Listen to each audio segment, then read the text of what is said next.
देश में चारों ओर भारत और कनाडा के बीच चल रहे गर्मजोशी वाले मामले की बातचीत चल रही है। भारत और कनाडा का यह वर्षों पुराना रिश्ता अब टूटने की कगार पर है और भारत भी इसके खिलाफ कई बड़े कदम उठा रहा है। इससे पहले कि आपको इसके पीछे का कारण बताएं, पहले यह बताते हैं कि खालिस्तान क्या है और इन सब में खालिस्तान के नाम का प्रयोग क्यों किया जा रहा है। दरअसल 1947 में आज़ादी मिलने के बाद भारत और पाकिस्तान दो देश बने। इसी के साथ पंजाब सूबे का बंटवारा हुआ, जिसका बड़ा भाग पाकिस्तान के पास चला गया और कुछ हिस्सा भारत के पास बचा। बंटवारे के दौरान बहुत नुकसान हुआ। लाहौर, जो कभी सिख साम्राज्य की राजधानी थी, वह पाकिस्तान में चला गया।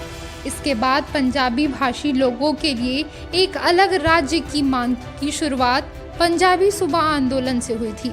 यह पहला मौका था जब पंजाब को भाषा के आधार पर अलग दिखाने की कोशिश की गई थी। इसी बीच अकाली दल का जन्म हुआ।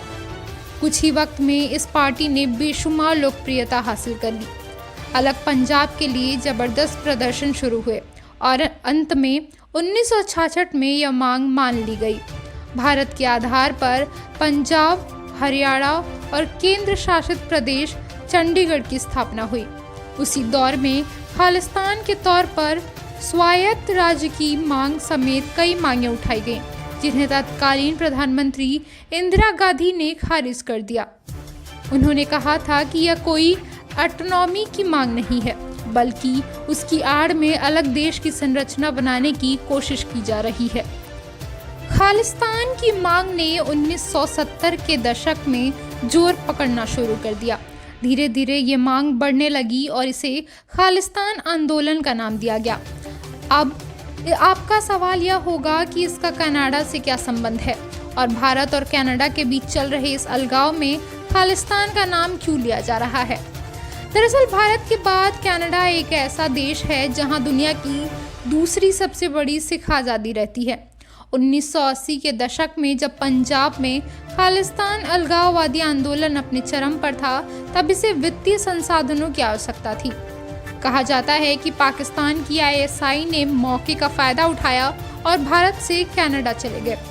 अलगाववादियों के साथ मिलकर इसकी आग पूरे देश में भड़काई गई। इसका कारण कनाडा के कानूनी प्रणाली के कमजोर कानूनों को माना गया। अब आपको बताते हैं कि भारत और कनाडा के बीच अलगाव का कारण क्या है। दरअसल खालिस्तानी आतंकी हरदीप सिंह निज्जर की 18 जून 2023 को कनाडा में गोली मारकर हत्या कर दी गई। इसे कनाडा में ब्रिटिश कोलंबिया के सरी स्थित गुरु नानक सिंह गुरुद्वारे के पास दो अज्ञात बंदूकधारियों ने गोली मार दी थी। निज्जर इस गुरुद्वारे का संचालन करने वाली कमेटी का प्रधान भी था। निज्जर की हत्या को लेकर कनाडाई PM जस्टिन ट्रूडो ने भारत की ओर इशारा किया है। ट्रूडो ने भारत पर यह इल्जाम लगाया कि कनाडाई सुरक्षा एजेंसियों के पास यह मानने के कारण है कि भारत सरकार के एजेंटों ने ही निज्जर की हत्या की है।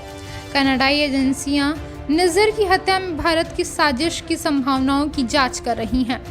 ट्रूडो ने कहा कि कनाडा की धरती में कनाडाई नागरिक की हत्या में किसी भी प्रकार की लापरवाही अस्वीकार्य है। इन आरोपों पर भारत के विदेश मंत्रालय ने कनाडा को करारा जवाब दिया है। मंत्रालय ने कनाडा के आरोपों को बेतुका और झूठा बताया।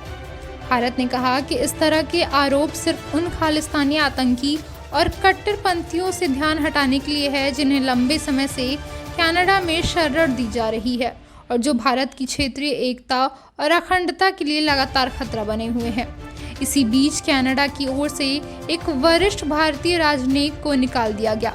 कनाडा सरकार का आरोप है कि भारतीय राजनयिक हत्याकांड की जांच में हस्तक्षेप कर रहे थे। विदेश मंत्रालय ने कनाडा की ओर से राजनयिक को निकाल ले जाने के फैसले का विरोध करते हुए मंगलवार को कनाडा के उच्चायुक्त को तलब किया।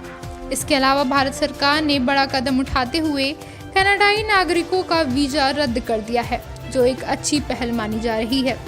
पहले दोनों देशों के डिप्लोमेट्स को सस्पेंड किया गया और अब भारत सरकार ने कनाडाई नागरिकों के लिए वीजा सेवाओं को अनिश्चित काल के लिए निलंबित कर दिया है।